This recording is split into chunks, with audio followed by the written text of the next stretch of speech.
Seja bem-vinda a mais uma temporada do Pode Mulher, Mulher Pode. Aqui a gente fala sobre o climatério e a perimenopausa, com muita ciência, com muita leveza, trazendo um assunto que toda mulher 40 a mais pode estar passando nesse momento. E hoje a doutora Vivi, que está aqui de novo com a gente, né? Que ela ficou um tempinho fora, mas ela já voltou. E aí, Vivi, o que a gente vai falar hoje? Então vamos lá, eu sou a doutora Vivi Peliela, estou aqui de volta para mais um episódio. E hoje a gente vai falar sobre ciclo menstrual e sobre os 3 principais hormônios aí que participam do nosso ciclo menstrual, até para atender uma demanda de vocês, de perguntando, né? Será que esse meu hormônio tá baixo, né? A gente fala hormônio, a gente tem diversos hormônios no organismo, mas esses são os 3 que mais causam todos esses sintomas de perimenopausa que a gente queixa, que a gente apresenta. Então, vamos falar um pouquinho de estradiol, progesterona e testosterona. Isso, Vivi. Eu acho que é isso. Todos os episódios a gente fala sobre eles, né?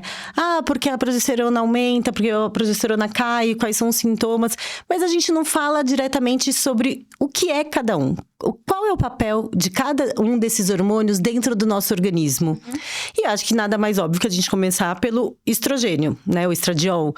Então, vamos falar um pouquinho sobre ele e depois a gente vai seguindo nos outros hormônios. Então, assim, quando a gente menstrua, né, marca o primeiro dia do início ali do nosso ciclo menstrual. E aí, os ovários recebem estímulo do cérebro, numa região, né, do hipotálamo, começa a produzir um hormônio para estimular, que é o FSH. Então, quem tá aí na menopausa, perimenopausa, tá olhando para esse resultado ali no exame laboratorial para saber se ele tá alto demais, porque ele vai aumentando para estimular os ovários a produzir justamente o estradiol.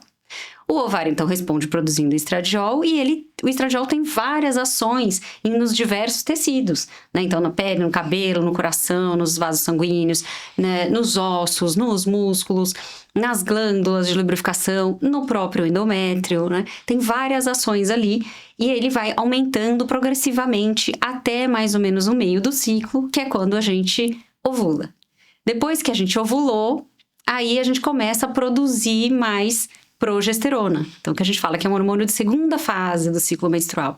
Mas nesse meio tempo, a gente faz um pico de testosterona, que a natureza nos abençoou com isso, né? Porque a testosterona, já antecipando, uma das ações dela é aumento da libido. Então, na natureza, esse pico da testosterona serve para que a gente queira ter relação. Exato, né? Porque assim, o nosso organismo, o ciclo menstrual, ele foi feito para engravidar, né? Pra gente reproduzir. Que é preservar a espécie. E aí, esse pico da testosterona, ele justamente serve pra mulher se tornar mais apta, né? Não tão arredia a ter a relação sexual pra reproduzir. Isso. E nesse ciclo todo, o estrogênio, você falou que ele tem uma ação no endométrio. O que é o endométrio? O que é essa ação que ele tem? O endométrio é a camada que vai descamar na menstruação.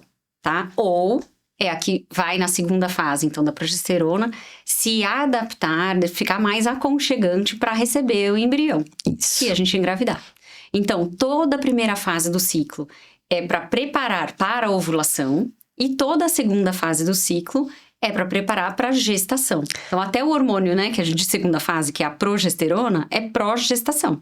Isso. Então, e ele também que é o responsável por alguns efeitos que a gente tem ali de TPM, de inchar um pouco mais a mama, reter um pouco mais de líquido, porque ele já está preparando o corpo para a gestação. Não engravidou ali no meio do ciclo, né? Não teve a relação, tal, não teve a fecundação, né? Fecundação, aí esse endométrio que foi todo preparado vai descamar na menstruação. Então, esse é o nosso ciclo.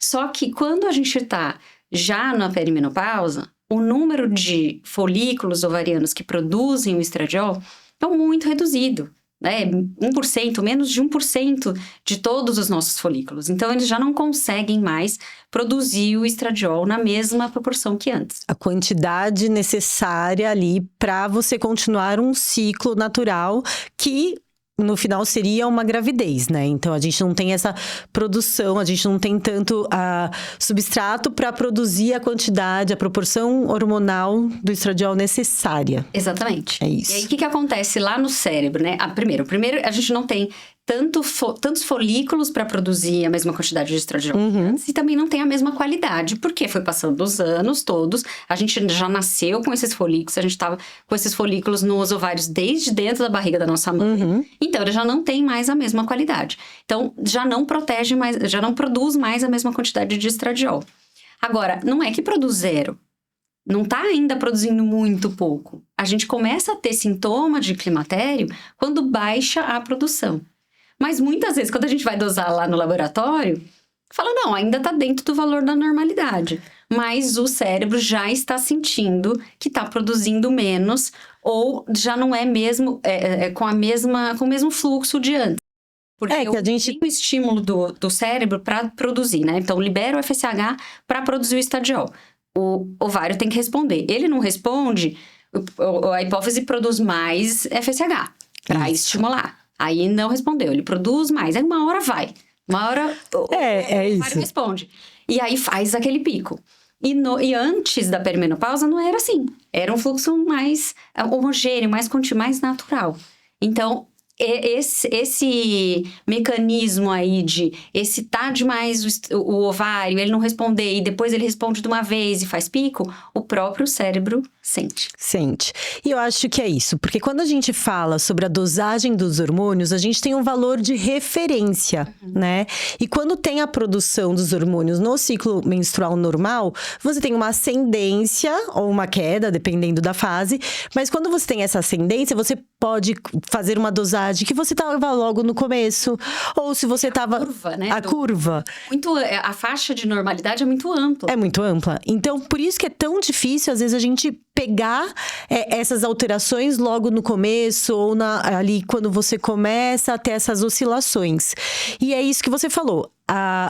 O FSH, o cérebro entende, produz o FSH, aí o ovário não consegue estimular a produção de estradiol, aí o FSH manda mais um impulso lá, manda mais FSH, e uma hora vai, né? Uma hora vai. E isso também mostra, muitas vezes, porque, de repente, lá né, quando você tá no climatério, você começa a ter essa menstruação diferente, né? Às vezes vai, às vezes não vai. O endométrio também não está sendo linear, também está sendo em picos. E a ação do estradiol no endométrio é de estimular crescimento. Então, isso fica irregular. Então, isso também justifica menstruações mais dolorosas. É isso que eu ia falar. Maior volume, né? Porque espessou um pouco mais. Até no ultrassom aparece lá um endométrio um pouco mais espessado, né? E aí, depende da progesterona da segunda fase para poder contrabalancear. Mas já não é igual. Não, eu acho que esse é um ponto muito importante, né? Porque quando a gente fala, pelo menos com as pacientes, com os leigos, né? Não com os médicos, principalmente os ginecologistas ou os endocrinologistas, quando a gente fala em perimenopausa ou menopausa, sempre pensa na escassez, né? No final, no terminar. Então, muita gente vem e fala assim, não, mas eu tô menstruando muito, eu menstruo muito. Mas é isso, o seu organismo manda mais hormônio, né? O FSH manda mais sinais lá pros ovários. Vai, e uma hora vai. E ele proliferou, estimulou bastante aquele endométrio e pode ser uma descamação total. Ou pode ser uma falha. Vai lá, estimula, pinga um pouquinho, estimula, pinga um pouquinho. E aí o endométrio não prolifera tanto, né, para uma menstruação. Eu gosto de falar, às vezes, para pacientes de uma forma mais fácil, assim, quando elas me perguntam o que é o endométrio, eu falo, é aquilo que sai na menstruação, entendeu? Aquele tecido, é o sangue que descama na menstruação. Então, eu acho que isso é um fator muito importante. E quando tem essas oscilações também, né, como o estrogênio, o estradiol, ele serviria para preparar ali para a ovulação. Quando a gente está no pico da ovulação, quando a gente vai ovular, a gente sente sinais, né? O corpo modifica. Então, tem até, quando menstrua, quando ovula, tem pacientes que sente a dor do meio do ciclo, sente aquela clara de ovo, né? Que é um corrimento que muitas vezes assusta, às vezes é pouco, às vezes é muito. Nem todas as mulheres sentem. E a gente também tem nessa fase ali, o estrogênio... ele preparando ali para lubrificação vaginal, por isso que a gente sempre... facilitar uma relação naquele período fértil. Isso, e em contrapartida, a testosterona aumentando faz também. É uma fase maravilhosa, né? Eu gostaria de viver eternamente nessa fase do ciclo, assim. No final da primeira fase do ciclo, é quando eu me sinto mais bem disposta. Sim. Meu humor tá melhor, não sinto inchaço, força muscular na academia melhor. Tudo melhor. Tudo é melhor. É a força da mulher, com uma dosezinha de testosterona. Acho que não, eu gostaria de viver aí nessa fase pré-ovulatória, né? É uma fase de paz. Assim. E aí, a gente fala sobre o sistema reprodutor, sobre o ciclo menstrual, no papel do estradiol, que é o hormônio da vitalidade, o hormônio da regulação. E a gente vai falar sobre a ação dele no cérebro e nas emoções. Tá. Porque nessa fase... Contar a segunda fase... porque eu acho que a gente vai... Vamos falar do estradiol primeiro, porque senão a gente começa a mudar e a gente vai embora e não volta. Então é isso, a ação do... Você quer começar? Vamos falar sobre o cérebro e as emoções, né? O estradiol, como que ele age ali, né? O que ele traz pra gente? Ele é um modulador de neurotransmissores, né? Então ele tem ação nos principais neurotransmissores relacionados ao humor. Relacionados ao humor. Então ele age na serotonina, na dopamina e na adrenalina. Na noradrenalina. E quais são as... o que ele faz, né? Como que ele age ali? O que ele traz de bom pra gente? Que também tem tudo o lado bom e o lado ruim, né? Não é só mil maravilhas dos hormônios. A Cris já sentou aqui, vou eu falar. Mas, basicamente, eles regulam o humor, né? São hormônios relacionados... São neurotransmissores, né, cerebrais relacionados com o bom humor, a sensação de bem-estar... Né? A calma, o controle do estresse, o controle de impulsividade, né? De irritabilidade. Prazer, a motivação. Então, tudo isso está relacionado. E também, a gente sabe que ele tem uma ação na plasticidade cerebral. Né? Então ele é como se fosse um neuroprotetor. E é por isso que a gente conversou muito sobre a importância de uma terapia de reposição hormonal, uma terapia hormonal bem indicada, obviamente, quando a gente pensa lá no nosso futuro, né? Na demência senil, no Alzheimer, em algumas doenças que eles agem como uma proteção da plasticidade cerebral, de manter uma cognição, né? De manter uma concentração melhor, de ter, por isso que a gente fala muito do fog mental. Então, eu acho que é importante a gente falar sobre os hormônios e as suas relações, para a gente começar a entender os sintomas, né? Porque às vezes fala assim, mas tá bom, eu tô com fog mental, perdi minha concentração, tô com Por que isso acontece? O estradiol tem ação nesses não só nesses neurotransmissores, mas nos próprios neurônios. Né? E até de velocidade de raciocínio mesmo.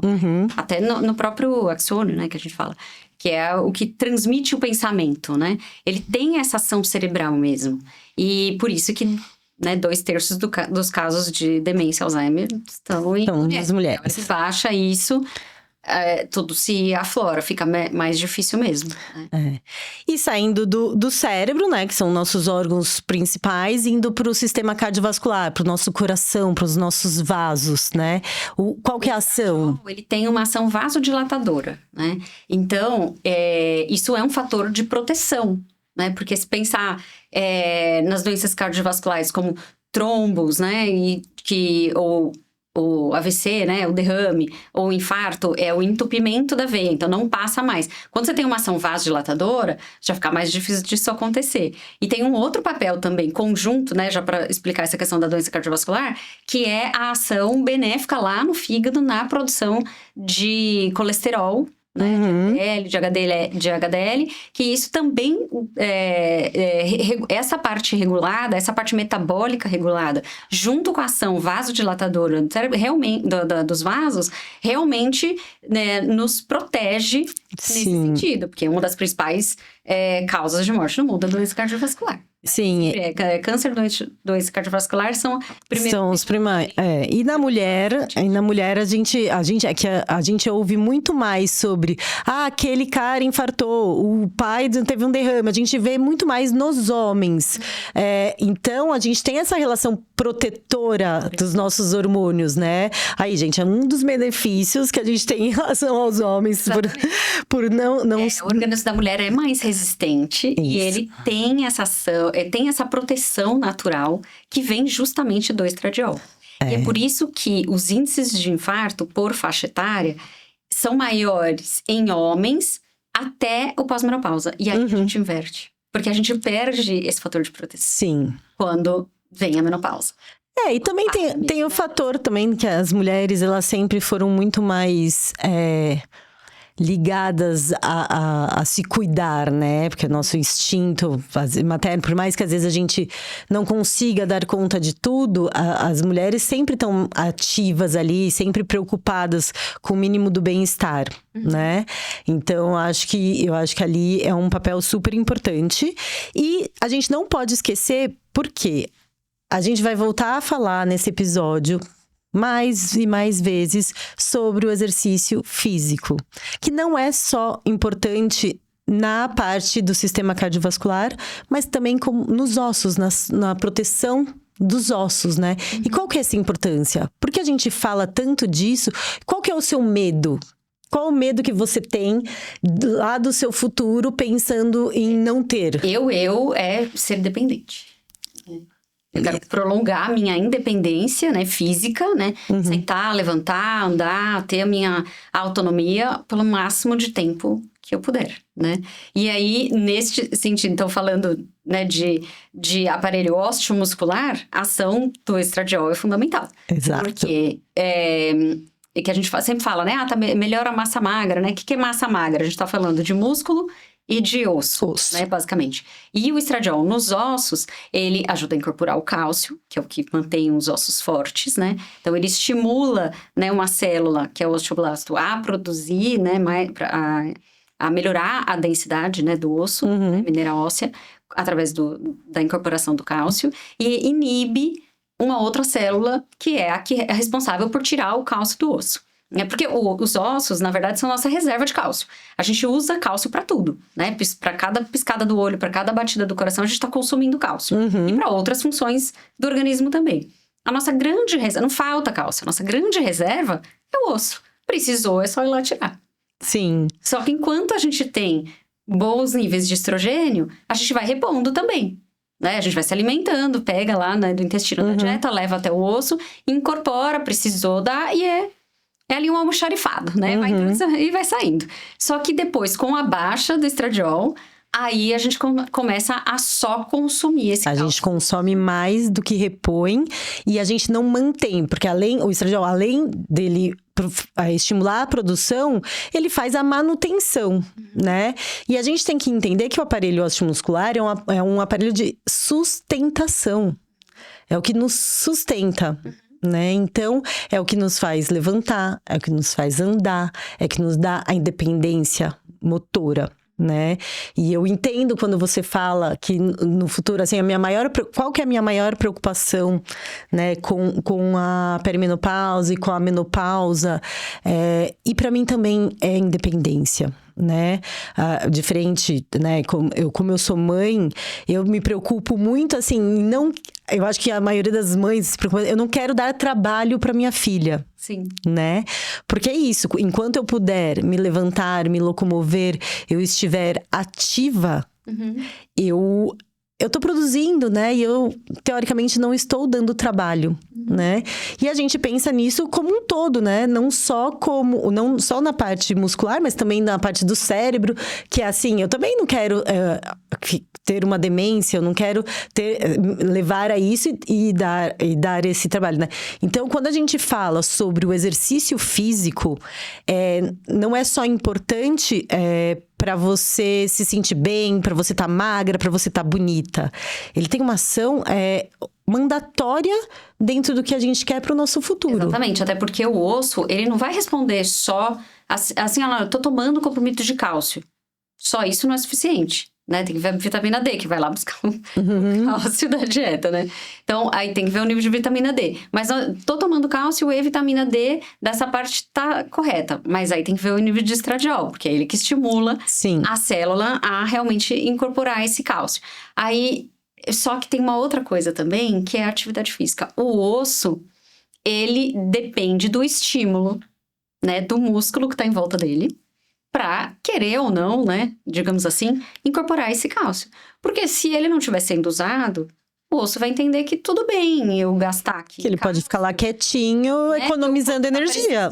O corpo tá precisando de cálcio, eu vou dar o cálcio porque eu não tô sendo utilizado. Então, o exercício físico é um estímulo para o músculo para entender. E, gente, é uma coisa muito simples. Não sei se você vai pegar, ó. Vou explicar do jeito que eu explico. Pode falar. A gente tá aqui pra isso. O bíceps, né? O bíceps tá aqui. Ele tá preso nesse osso aqui. Cada vez que eu faço esse movimento, eu gero um estresse nesse osso. Então, esse osso entende que ele precisa ficar forte. Uhum. Só que o músculo também tá preso nesse, também tá preso aqui. Então, em cada movimento que eu faço, eu tô estimulando esses ossos, né? Esse grupo aqui, né, de ossos, a incorporar cálcio. Porque ele tá sendo utilizado. Se eu paro de usar, leva à atrofia. Né? E aí começa também a perder cálcio, porque não tá usando mesmo. Exato. O sedentarismo é muito nocivo para essa parte osteomuscular. E aí, mas aí a gente fala sobre, né, o exercício físico e a dificuldade de entender que quando... Na verdade, o exercício físico, ele é obrigatório desde sempre, né? Se manter no movimento, estar ativo, é mandatório em qualquer fase. Mas a partir de 35, 40 anos, é uma obrigação. Porque você não pode falar assim, pare de piscar para você economizar o cálcio. Ninguém quer que o coração também pare de bater para economizar o cálcio. Então, que o intestino pare de ter ali a motilidade dele. Porque para tudo isso... Tudo isso a gente gasta cálcio. Então, o que a gente pode mudar? Por que a gente fala tanto sobre exercício físico? Porque são fatores que a gente pode mudar. A gente não pode falar, coração, pare de bater. Olho, pare de piscar. Não vai respirar agora porque você está gastando cálcio. O osso não vai fazer isso. O que o osso vai fazer? Ele vai liberar o cálcio, porque porque foge do nosso controle. Então, se está no nosso controle, é o que a gente tem que fazer. Exatamente. Por mais que seja difícil, eu não gosto, tá tudo bem, né? A gente vai falar no próximo episódio sobre as pílulas difíceis de engolir. E nada mais é que nada mais é que as verdades que a gente tem que falar. E assim, não dá pra fugir disso. E eu acho que a gente também, além de falar, né, da parte do estradiol nesses órgãos, e pra mulher é importante a beleza. É importante a autoestima. É importante o brilho maior do nosso corpo, que é a pele, né? Que sente bastante, né? Já vieram, né, 2 dermatologistas maravilhosos aqui para falar, mas a ação do estradiol no colágeno, né, na pele, é de produção de colágeno. Né? Isso. Então, tem paciente que fala, não posso passar o estradiol. Não, e é a hidratação. Né? A hidratação é os seus cabelos estarem brilhantes, é você ter essa manutenção toda do maior, né, órgão do corpo humano. Então, eu acho que é isso. Eu acho que o estradiol, ele tem todas essas funções. E a gente... Estimula as glândulas que lubrificam, né? Estimulam o colágeno, né? Estimula, já falando de glândula, então, né? Das glândulas ali do genital também. Pra, né, lubrificação vaginal. Pode acontecer depois, né, de secura vaginal e tal. Isso pela ação do estradiol, né, nas glândulas, né, em geral. Que mais? Eu acho que é isso. Eu acho que o estradiol, como a gente pôde mostrar, ele é multissistêmico. Ele age em todos os cantos. Tudo... Eu vou falar da coceira do ouvido. Que a gente fala da seda. Também o estradiol, ele tá responsável ali pela a lubrificação do canal auditivo, que resseca. Aí a sua cera, ela fica mais seca e coça. Sim. E aí você fala que é um sintoma bizarro, mas é um sintoma verdadeiro. Sim. Né? Você, no episódio com os dermatos, você falou da minha coceira nas costas. Eu tinha uma coceira, por um período, uma coceira crônica no meio das costas. E eu falava, não, mas eu tô me hidratando. Mas aquela região, por ser de difícil alcance, nem sempre eu tava hidratando tão bem. E isso já foi crucial ali para eu desenvolver essa coceira crônica, né? E aí, a dermato olha e fala, não, só tá seco, é só hidratar. Não, mas eu tô hidratando. Mas é porque a queda do estradiol... acabou me dando uma pele seca que eu não tinha antes. E eu demorei pra virar a chavinha ali. Sim. Eu precisava hidratar mais e também não era qualquer hidratante. Era pra pele seca, era coisa que antes eu não tinha, né? Era com ácido hialurônico. Não ácido salicílico pra tirar a oleosidade. Exatamente. Exatamente. Né? Tirou a chave. Assim, né? Porque realmente o estradiol tem esse efeito no colágeno e de estimular a glândula de lubrificação. E é isso que a gente tem que entender, então, que assim, o estradiol, ele tá ali, ele serve para tudo isso. E depois a gente vai ter que trabalhar com essa falta. A gente passa metade da vida, né? Ali, não, vai dos 10 aos 40 anos, 30 anos da vida com sua produção máxima, com seu corpo todo preparado para o seu ciclo menstrual, para tudo aquilo. E aí vai caindo. Então, você tá acostumada com tudo aquilo. Só que as modificações, por vezes, são sutis. E tem horas que são graves, que afetam nossa qualidade de vida. E agora, acho que a gente deu uma pincelada ali sobre toda a parte do estradiol. E a gente não pode esquecer de falar da progesterona, nosso calmante natural. Só uma coisa que o estradiol, que eu não falei, na mama, né? Ah, é verdade. Ele também estimula, né, as glândulas mamárias, né? E aí, ali mais da parte ductal. E a progesterona mais da parte lobular. Mas, enfim, tem uma ação na mama, né? E é importante porque depois, a hora que começa a ficar desregulado, é muito frequente o paciente ter mastalgia, que é dor, né? É super frequente. Mas aí a gente volta para aquela desregulação, né? Tem um pico ali de produção, né, meio anárquica, né, de estradiol nessa fase do climatério, e a mama responde. Porque antes, naturalmente, era gradual o aumento, a curva, né, de pico hormonal até a ovulação, era muito gradual. E depois também entrava a contraposição da progesterona. Quando começa, ali na perimenopausa, começa a falhar esses ovários, começa a ter uma liberação anárquica aí desses hormônios, a mama sente. Sim. E aí, só que também já é numa fase em que aumenta a estatística de câncer de mama. Então, é super frequente a paciente correlacionar que acha que, então, porque tem dor mamária, então é porque tem mais risco de câncer. Tem que tomar cuidado. Não, Sim. né? Infelizmente, até seria bom se o câncer de mama desse sintoma desse jeito, né? Doeu a mama, você vai lá e faz diagnóstico precoce. Sim. Mas não é assim. Não, ele é silencioso. Relacionado com a dor mamária. Não, isso é um tabu, isso é uma coisa muito, muito difícil. Eu enfrento muita dificuldade no consultório, nessa fase do climatério, quando a gente fala sobre reposição hormonal, quando a gente começa, às vezes a gente faz todos os exames, paciente com mamografia normal, com ultrassom de mamas normal, nunca teve mastalgia cíclica, né, durante o período menstrual. Aí você começa uma reposição, e a pessoa começa a sentir, a mulher começa a sentir, parece que é um alerta, é um desespero, né?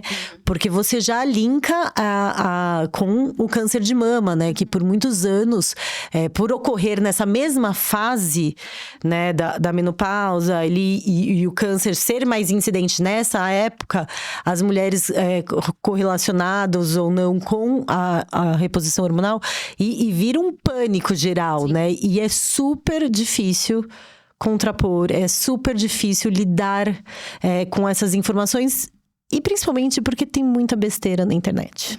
Tem muita coisa que se fala que não dá. A gente tem ali dentro dessa temporada trazer uma especialista, né, uma mastologista, que não só ela fala das mamas, mas ela é especialista em reposição hormonal e mama. Então, acho que esse é um episódio que vai ser muito importante pra gente quebrar esses tabus. Esclarecedor e calmante, acho que também, né? E por falar em calmante, vamos falar sobre a progesterona, porque senão a gente vai esquecer dela. Então, assim, aí lá voltamos pro ciclo normal de quando a gente tá na fase lá fértil e tal. Teve a ovulação, né? Ali de onde a gente ovula, né? Naquele ovário, forma um cisto de hormônio, né? E a gente começa dali, produzir a progesterona, nessa segunda fase do ciclo, né? E aí, primeiro de tudo, a ação da progesterona no próprio útero, né? No próprio endométrio. Então, ele transforma aquele endométrio que foi estimulado pelo estrogênio, já tá mais espesso ali, em um endométrio pró-gestação, né? Mais Um ninho. é um ninho ali, aconchegante para esse embrião, se ele vier. Então, a primeira coisa é isso. E é fundamental que quando a gente tem... A doutora já deixou a fórmula, né? Sim. Quando a gente tem o estímulo do estradiol, a gente precisa Da progesterona. da progesterona. Então, é um tecido, né? Que a gente chama de tecido, né? Parece que é pano, né? Mas é um tecido do corpo que é naturalmente adaptado a isso.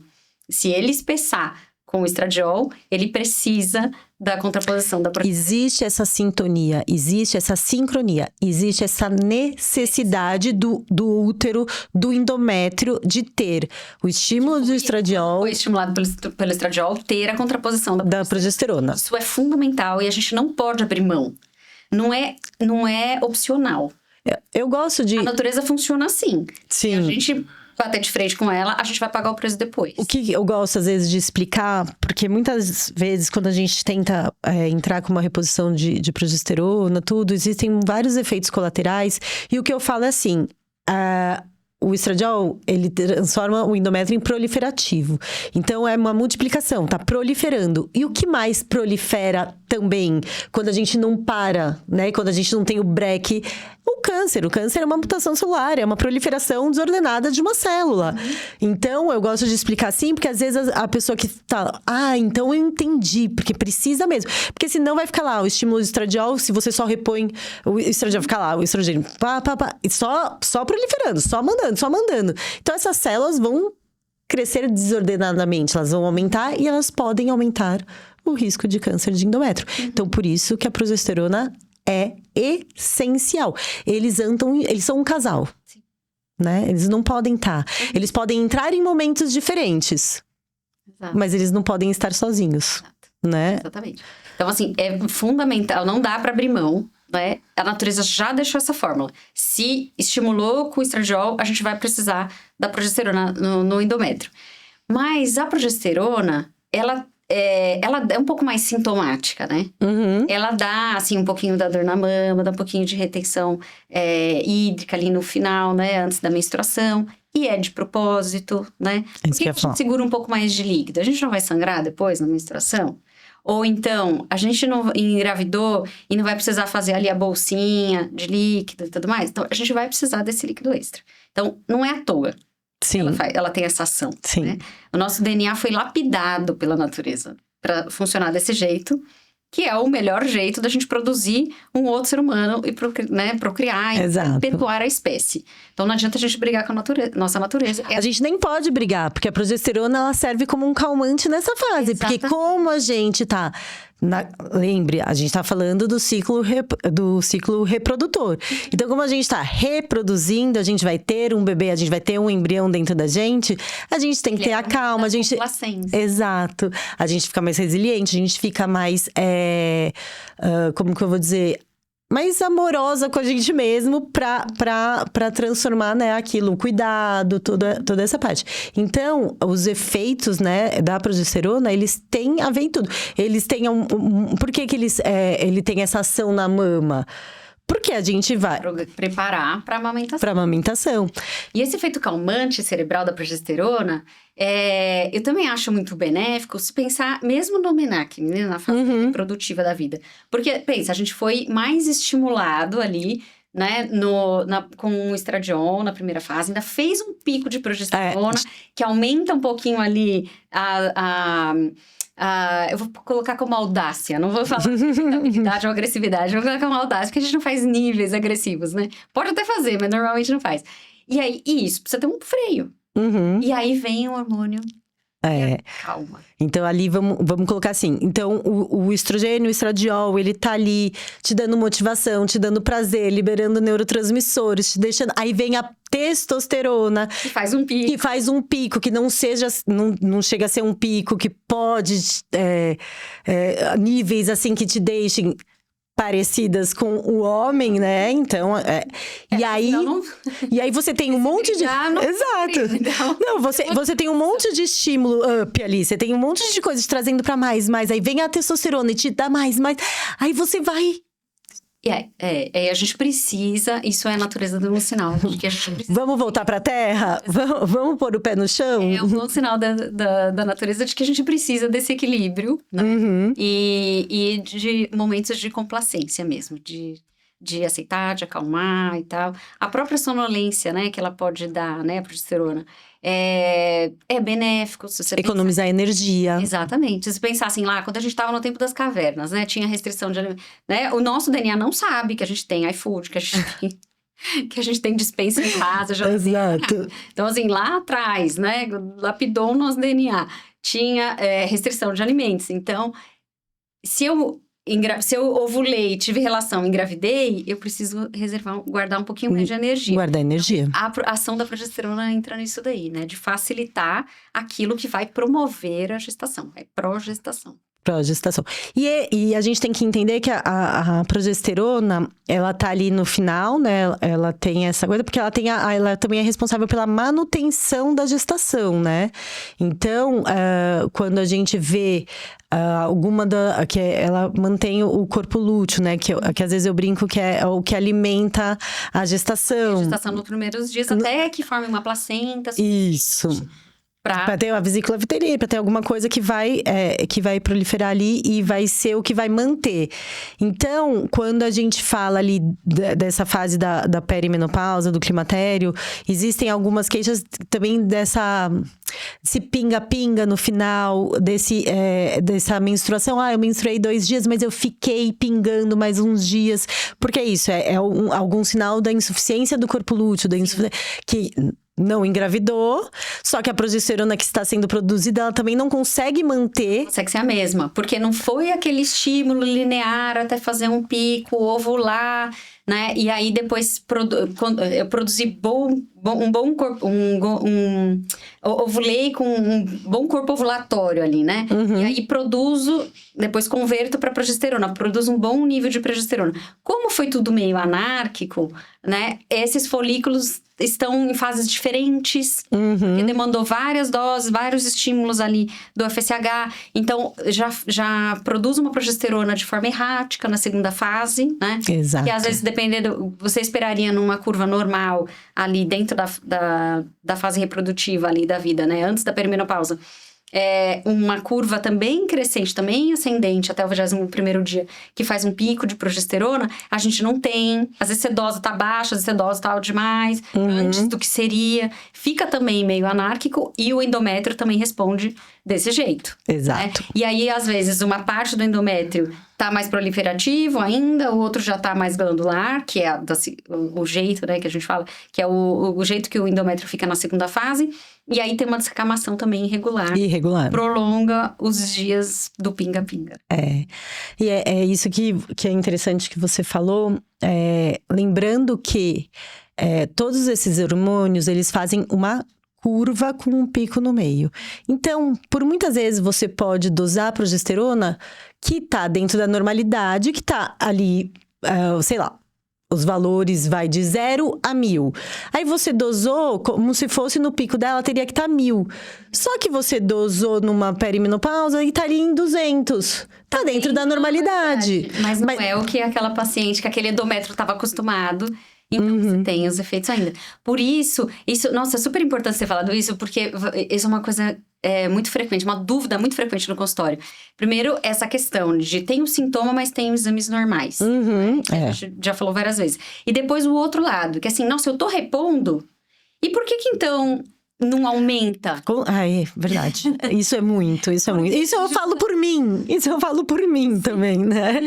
Mas a medicação que a formulação que a gente usa para reposição não altera, né? Pode ou não, né? Na verdade, alterar exame laboratorial. Então, é importante, assim, quando a gente tem lá um FSH muito elevado e amenorreia, a gente vai comprovar laboratorialmente que aquela amenorreia é ausência de menstruação, né? Que aquela ausência de menstruação é por menopausa. Isso. Mas a gente não vai ficar olhando tanto para esse sobe e desce hormonal diante dos sintomas claros de perimenopausa. né? Sim. Eu falo isso, né? Eu tendo muita médica, né? E você fala assim, eu já vou com os exames, você quer falar mais algum que você queira que eu colha pra...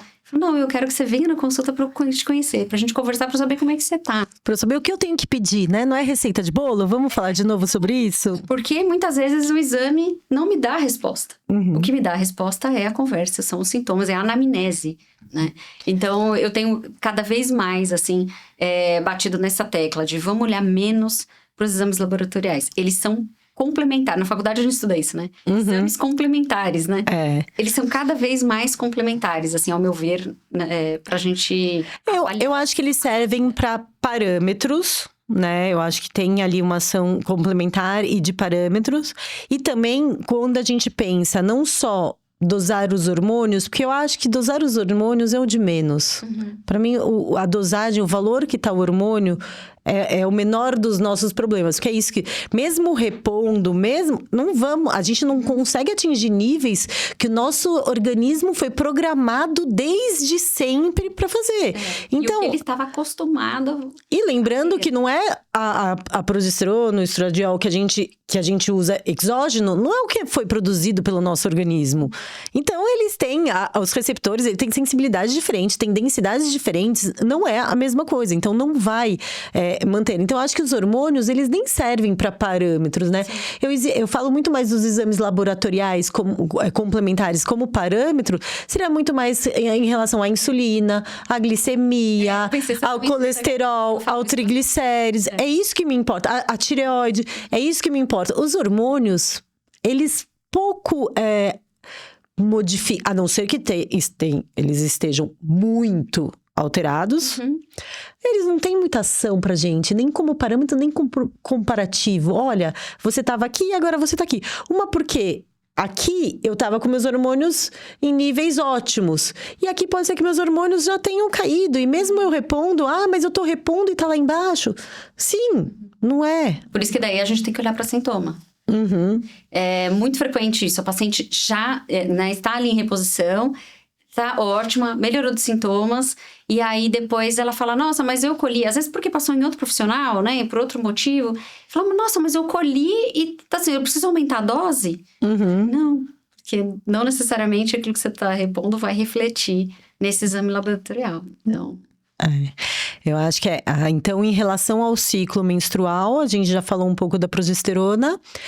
Sobre as emoções, né? Sobre a ação cerebral, a gente falou que ele age nos receptores GABA, que eu gosto de brincar às vezes com as minhas pacientes, algumas que já entendem um pouco mais sobre isso. Eu falo que ele é tipo o nosso diazepam, né? Ele dá aquela modulada ali. Ele tem ação no sono. A progesterona, né? A progesterona, falando da progesterona. Então, tem ação no sono, é um calmante, é um sedativo natural, porque o nosso organismo pede, né, que quando a gente gestar, a gente tem que economizar energia, a gente tem que dormir para né, ter manter nosso metabolismo em fases que vai ter um consumo muito maior, né? E tem mais alguma ação da progesterona, agora eu não tô conseguindo lembrar, tá vendo? Isso acontece. Acontece super. E ela tem também essa ação do raciocínio, e todo mundo que já ficou grávida enxerga isso, né? Que a progesterona também tem que pensar uma coisa, né? De hormônio. Tudo depende da dose, né?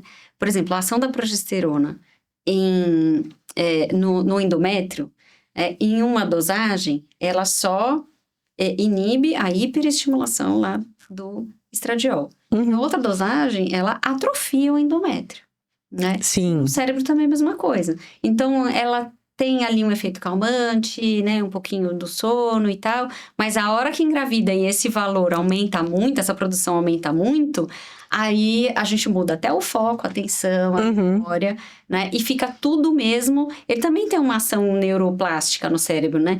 Porque modifica a atenção que Sim. é mais pro ninho, pra cria, né? Uhum. E isso, né, nos outros animais também. Então, ela também tem essa ação cerebral na atenção, no foco, na cognição, na memória, né? Mas, e sempre em contraposição. Mas aí, muitas pacientes falam assim, tá, mas eu não tô mais querendo engravidar, e eu não tô mais ovulando, então, por que eu preciso da progesterona? Eu não posso ficar só na fase do estradiol? Infelizmente não, porque o organismo precisa disso. Tanto que insônia precisa desse ciclo, né? Insônia é uma das queixas mais frequentes. Às vezes é o primeiro sinal de perimenopausa da paciente, é a insônia. Sim. E É o despertar noturno, pausado toda vez, aquele mesmo horário, todo.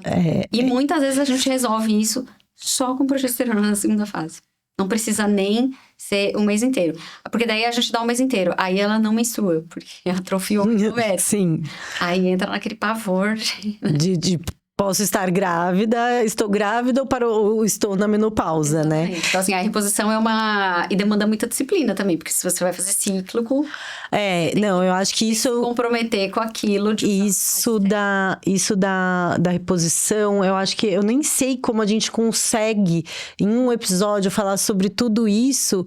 Porque tem muita nuance, tem muita diversidade, porque assim, você tem que usar um comprimido, não sei que fase do ciclo, outro, e é muito difícil às vezes entender a mulher, fazer a paciente entender que horas que tem que pôr, 10 dias antes, 5 dias antes, mas os sintomas, e lembrar também que ela estava assim, porque os hormônios dela estavam assim, porque estava oscilando dessa maneira. Agora pode ter caído um pouco mais, então já mudou.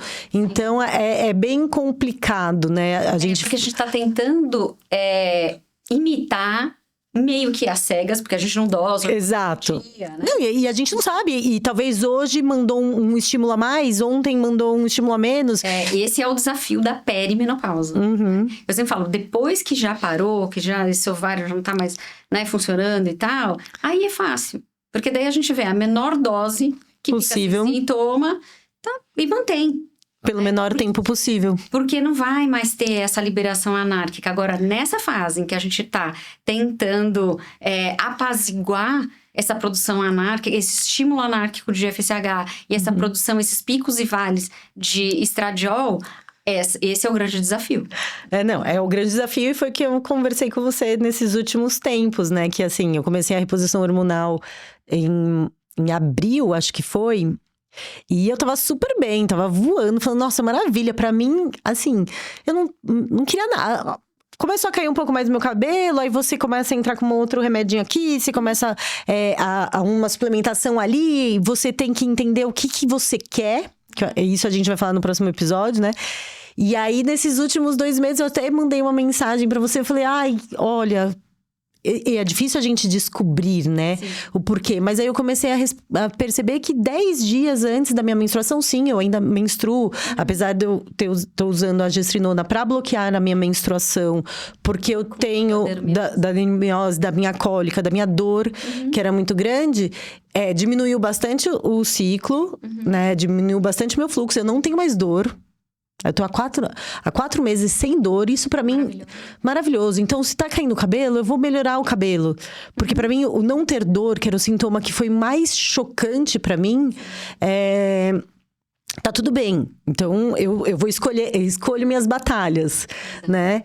E aí... Mas já antecipando o próximo episódio. Exato. E aí, quando eu comecei a perceber que esses 10 dias antes, eu tava muito... Eu voltei a acordar. Eu voltei a acordar à noite. O mês passado eu voltei a acordar à noite. Esse mês eu voltei a acordar à noite. Estou mais irritada. Não é... É assim, é 880. Ou eu tô super irritada, ou eu tô assim, eu chorei por nada. Então, tem essa habilidade emocional. E é isso. E então, agora, o que eu tive que fazer? Vamos recalcular a rota. Vamos entender o que a gente vai fazer agora pra você nesse momento. Por isso que eu falo, não dá, a gente não acerta logo de cara. Porque eu achei que eu tinha tirado na loteria. Falei, nossa, eu vou ser o desvio padrão. Você é aquela que só com uma coisinha melhorou tudo. Não. Então, é isso. Eu, quando comecei também, foi com a gestrinona. E eu achei maravilhoso. né? Da questão da disposição, né? Da parte muscular, de conseguir ter disposição para malhar e tal. Eu achei ótimo, só que não segurava a onda de calor. E pra mim é incompatível com a vida. É isso. Que eu tenho. Então, não dava. Eu precisei recalcular a rota, né? E aí, agora eu tô no clássico lá, estradiol, progesterona. Estou desmamando minha progesterona, né? Coloquei um DIU hormonal pra ver se eu consigo ficar sem ela. E aí, vamos ver. Se ficar bem, só com estradiol, e a teste, que eu faço um pouco de teste também, sem precisar da progesterona oral, ótimo. Ótimo. Senão, a gente vai voltar com ela também.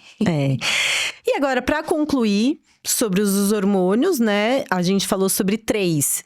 Então, a gente vai falar sobre a testosterona agora, né? Vamos lá. Ah, meu Deus, quanta polêmica. Eu acho que uma coisa assim... Eu já falo, ela é a defensora principal da testosterona. Ela curte, entendeu? Ela quer que todo mundo possa se beneficiar quando bem indicado disso, apesar do... Eu tenho paciente assim com um FSH super alto, então, tá tentando estimular esse ovário, com muito baixa produção de estradiol, com muito sintoma, com sintoma de segunda fase, né, de falta de progesterona, então, e tem uma testosterona ótima. Então, essa paciente, eu não vou colocar testosterona, se eu colocar, ela mata o marido. Entendeu? Sei bem. Você ainda vai colocar, né? Agora, não, e outra, né? Quem vê pensa que eu sou super sarado de academia, gente. Eu sou uma franga, né? Eu uso a testosterona pra ficar menos franga, né? E porque eu tenho história com o familiar de osteoporose, então eu tenho que olhar pra essa parte. Então, e também uso um cheiro, né, gente? Não uso alta dose nem nada. Ela não vai competir nas mulheres saradas, ela só quer se manter saudável, né? Exatamente. E o que a testosterona faz ali? O que a testosterona, quais são as ações da testosterona dentro do organismo da mulher? Onde ela atua? Quais são os benefícios que ela tem? A gente falando, né? Aqui a gente tá falando tudo da parte normal, do que acontece, dos níveis normais e até o que se beneficiaria, a gente falaria depois numa tal reposição. Mas qual que é os efeitos benéficos e protetores da... Vamos começar de cima pra baixo? Vai, pode começar.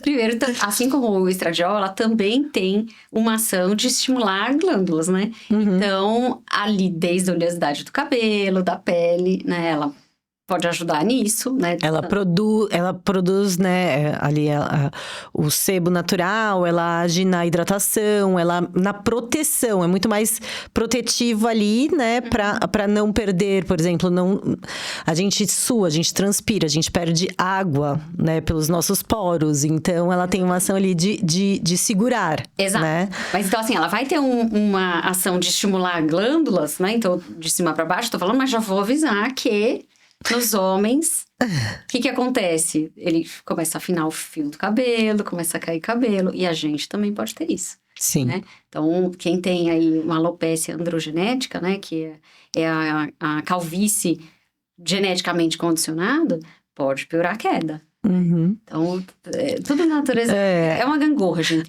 São as pílulas difíceis de engolir, porque a gente acha que a gente vai conseguir tudo de forma fácil e rápida, só que não é assim. Exato. Mas realmente, né, melhora o vigor, a oleosidade e tal da pele. A textura da pele. Né? No cérebro, dá um pouco mais de disposição, dá um pouco mais de vigor. Ela é um hormônio excitatório, melhora a libido. Mas lembrando que libido na mulher não é um interruptor liga-desliga. É um painel de avião. Sim. Depende de muitos outros estímulos, né? Então, mas assim, às vezes até se os níveis ali, quando você faz... Eu já peguei paciente com altas doses de testosterona, elas podem ser só um interruptor, viu? Mas... Não é. Não é o normal, mas não é o que você sustenta a longo prazo, né? Sim, exatamente. Não, e aí a gente tem que tirar duas coisas, né? Primeiro, uma paciente que tá repondo e não melhorou a libido, não é isso. Né? Vai olhar para as outras coisas. E geralmente não é... Vai olhar para suas crenças pessoais, traumas e tal. Outras coisas estão interferindo. Porque a minoria é sobre a testosterona. Exato. É a minoria sobre a testosterona. Até porque você pega muita menina de 18, 20 anos com libido normal e você vê um valor laboratorial de testosterona relativamente baixo, Sim. né? E tá tudo funcionando, né? Porque ela tem lá o número de receptores equivalente para quanto ela tá produzindo e não é isso que tá interferindo. E a gente vê o contrário também. Você vê o contrário. A gente vê o contrário. Meninas ali no auge, né? Hormonal, no auge ali da estação, da libido. E a gente vê meninas que, assim, elas têm uma certa dificuldade, não têm prazer, não têm libido. E a gente acaba vendo que não é questão hormonal. É tudo isso que você falou. Aí sim é o painel do avião, né? Porque quando é só em relação à testosterona, é o interruptor. A gente põe e tira. Agora, quando tem todos os outros vieses, fica mais difícil entender. Então, a testosterona, sim, tem uma ação na libido, mas não é só isso. Exatamente. Né? A mesma coisa da questão da disposição barra cansaço. Indisposição, cansaço e tal. Não é só a falta da testosterona, né? Aí, eu atendo mulheres assim, dorme 4h30, 5 horas por noite. Gente, você tá cansada. Não é falta de testosterona. Sim, exato. Tem que 8 horas. Tem que descansar, entendeu? O corpo tem limites, né? Não é só hormônio também. Não, e não é só o tempo de sono, né? É a qualidade do sono. A gente não pode esquecer isso. Porque a gente fala, nossa, eu durmo 12 horas e acordo cansada. O problema não é isso. Vamos ver a qualidade do seu sono. Exatamente. Né? Mas ela tem realmente uma ação anabolizante óbvia. É isso que... Né? Então, ela aumenta Isso a gente não pode negar. Isso a gente não tem interruptores, isso a gente tem nada. Isso é fato. Isso é fato. Faz hipertrofia de músculo, que você vê que eu uso baixa dose, né? Porque eu continuo sendo franca. Então, faz hipertrofia de músculo, né? É um anabolizante ósseo mesmo, né? Então, tanto que eu sempre falava assim, gente, testosterona não é proibido no Brasil, né? Porque fala assim, não, porque uso de anabolizante e tal. Pelo abuso de academias, assim, ficou com esse estigma, né? Mas não, é uma medicação que você pode prescrever e comprar. Manipular e comprar. E tem indicação em bula, né? Por exemplo, para recuperação de pacientes com caquexia, né? Que é desnutrição extrema, assim, para recuperar pós-câncer, pós-químio e tudo mais. Você pode usar isso, né? Então... Eu acho que essa ignorância e essa desinformação, pensando principalmente nos idosos, isso prejudica muito. Isso prejudica demais, né? Minha mãe, né? Ela teve uma doença neurológica, que era uma doença progressiva, degenerativa, que ela foi evoluindo para uma cadeira de rodas, tudo isso. E ela sempre foi muito esportista, ela sempre teve um perfil muito que nem o meu, ela sempre se cuidou. E a gente vê que, assim, ali a falta de desinformação de vários médicos que eu pesquisei, tanto que às vezes eu tinha que fazer por mim, entendeu? Porque eu como médica, eu posso, mas eu como filha... Muitas vezes eu queria um respaldo, eu queria um conhecimento, eu queria alguém que falasse, não, tá certo. E isso é super difícil você conseguir, né? E ela se beneficia. É saudável você buscar e é difícil de conseguir. Eu passei isso também com meu pai, quando ele teve uma fratura e tava com difícil consolidação. E aí eu tive que ir buscar... Né? E assim, eu não atendo homem, né? Então... Exato. Pra mim foi um desafio isso, né? De aprender do metabolismo do homem. Assim, eu tive que buscar professores e tal pra me ajudar a prescrever. Porque eu vi que tava faltando, né? E aí, depois que ele começou a fazer a reposição, ele conseguiu consolidar a fratura. Sim. Porque muda a vida, né? Do idoso, uma fratura. Então, é difícil mesmo. Até no meio médico, né? Eu acho que a gente também foi ensinado... Sim, que é de academia, é anabolizante. É ético do negócio. Sim, como que doping, pode... Gente, eu tô doping. Com ninguém, a não ser eu mesma. Não, e não só do doping, né? Mas assim, o uso indiscriminado, o uso em altas doses, o uso sem acompanhamento, existe muito... malefício, te traz consequências que às vezes são irreversíveis. Então a cultura do Brasil porque assim, é engraçado, né? O brasileiro é um estudo à parte, né? Porque em todos os lugares do mundo existe o uso tal, só que aqui no Brasil é que nem eu comparo, que brasileiro adora ver uma fila. Viu uma fila, ele tá entrando. Não sabe nem o que é.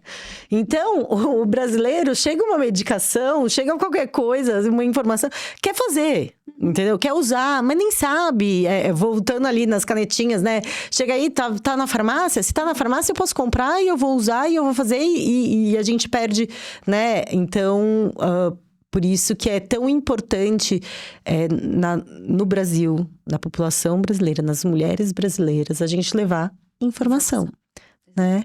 Porque é isso, e muitas vezes a vizinha sabe muito, né? Porque a blogueira falou, porque a influencer não sei o quê, é um embate diário das informações errôneas. Ninguém aqui acha que tem que passar testosterona para todo mundo. E a gente também não acha que testosterona é contraindicado para ninguém. E assim, é importante também lembrar que a testo, ela tem esse efeito anabolizante, mas na maioria das células. Uhum. Então, ela também é anabolizante de adipócito, né? Sim. Ela tem uma ação pior para perfil lipídico, Uhum. para a parte do metabolismo ali do colesterol, do triglicérides e tal, do que o estradiol. Não é à toa que a natureza fez a gente ter um pouquinho de testo e picos quando precisava. Né? Não é à toa isso. Então, tem que ser usado realmente com moderação e com consciência. Porque tem paciente que você não tem lastro para entrar mesmo com uma testosterona. Ou porque vai ficar careca. Ou porque vai piorar muito a parte metabólica, né? Ou porque ela realmente não faz atividade física e tal, então não adianta, né? Não adianta nada. Vai entrar com a testosterona pra quê? Uhum. Ela só vai... Só pra piorar... Adipócito. É só piorar o que talvez o fator dos outros hormônios protegiam, se você só usar e não fizer nada... Não vai mudar. Nada muda, né? Não existe nenhuma coisa que você vai lá e toma e espera o milagre acontecer. Não existe milagre. Existe fórmula, existe, né? A matemática. Sim, você vai na academia. Sim, você vai ganhar massa magra. Sim, você vai perder peso. Sim, você vai ter disposição. É isso, né? Então, tem isso. E eu acho que eu acho que dentro ali dos hormônios, dos 3 hormônios que a gente iria falar, eu acho que a gente fazer uma síntese ali, falar um pouquinho sobre tudo, sobre todos os hormônios. E eu acho que é isso. Se vocês quiserem saber mais, a gente tem algumas perguntas que vocês mandaram ali no canal do YouTube. A gente respondeu alguns questionamentos. A gente vai chegar em todos os assuntos que foram levantados. Mas hoje a gente queria trazer um pouquinho mais desse conhecimento científico. Hoje a gente quis fazer uma aulinha de professor Girafales, que a gente falou que não ia fazer, mas a gente sentiu a necessidade de fazer. E eu acho que até nisso a gente conseguiu transformar em algo mais leve. Porque aplicado à prática, né? Porque eu poderia colocar aqui nesse painel o ciclo menstrual, o sobe, o desce. Não adianta. Entendeu? Tem residência, eu gostava e não só... E era super difícil de decorar e entender, porque, né, até a gente Eu queria ler no livro do que esperar alguém passar, porque assim, nossa, é muita informação. Não, e mesmo assim, a gente tá falando de oscilações. Então, aquilo ali, aquele gráfico sobe um vermelho, amarelo, pausa no meio, não é o que acontece na realidade. Essa fase que a gente tá vivendo. Exatamente.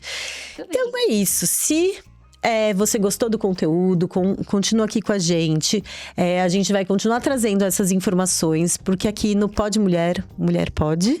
E a gente vai para mais um encerramento, falando sobre os hormônios. Então, a gente tem aqui um compilado da progesterona, que é um calmante natural, da testosterona, que é um anabolizante, e o estrogênio, que ele age em todos os sistemas, né, em todos os cantos.